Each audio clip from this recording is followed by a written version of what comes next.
I'm Tony with Direct Metal Roofing, and one of the questions I get asked a lot is, how can I prepare my house for the new roof install? Now that is actually a great question. Our team handles everything from the roof replacement. But as a homeowner, there are some things that you should look into. For example, you have to remember a roof replacement is extremely messy.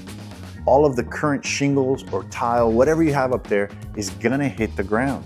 Not only that, but the clips, the nails, everything that is on that roof is going to hit the ground. And when it does, it can damage things. So we always recommend, as a homeowner, to walk the perimeter of the property. Don't worry about your air conditioning or your pool equipment. We protect those things. What you have to worry about is things of sentimental value, any pots that you like, any plants that you want to get out of the way. Maybe you have an expensive grill. Let's roll that grill right into the garage. Anything that you want to protect, we highly recommend that you take and put away prior to the roof install. Other than that, we'll take care of everything else when it comes to your roof replacement.